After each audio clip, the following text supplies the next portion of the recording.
So then let's consider first of all, what is a mind in the grip of vicious circles? Well, one of the most obvious instances that we all know is the phenomenon of worry. The doctor tells you that you have to have an operation.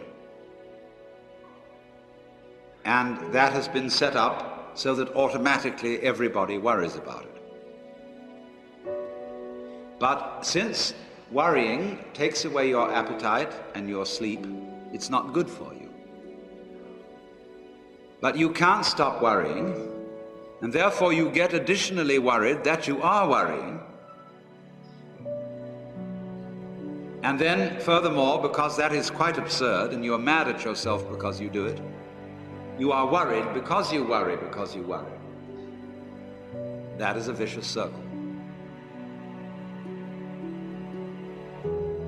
So now, can you allow your mind to be quiet? Isn't it difficult? Because the mind seems to be like a monkey, jumping up and down and jabbering all the time. Once you've learned to think, you can't stop. And an enormous number of people devote their lives to keeping their minds busy and feel extremely uncomfortable with silence. When you're alone, nobody's saying anything, there's nothing to do. There's this worry, this lack of distraction. I'm left alone with myself, and I want to get away from myself. I'm always wanting to get away from myself. That's why I go to the movies, that's why I read mystery stories, that's why I go after girls, or anything that you do, or get drunk, or whatever. I don't want to be with myself. I feel queer. So, well, why do you want to run away from yourself? What's so bad about it? Why do you want to forget this? Why do you want to become yourself? Because you are addicted to thoughts. This is a drug, a real dangerous one. Compulsive thinking, going on and on and on and on and on all the time. It's a habit.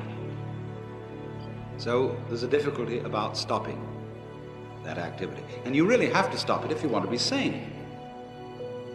Because if I talk all the time, I don't hear what anyone else has to say.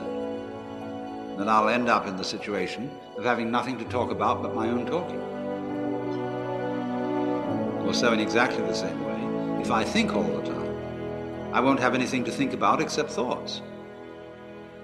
So in order to have something to think about, there are times when you simply must stop thinking. Well, how do you do that?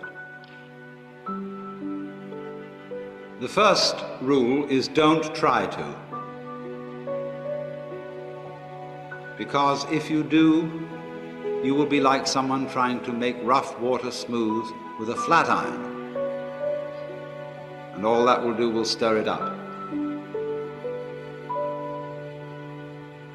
So in the same way as a muddy, turbulent pool quiets itself when left alone, you have to know how to leave your mind alone.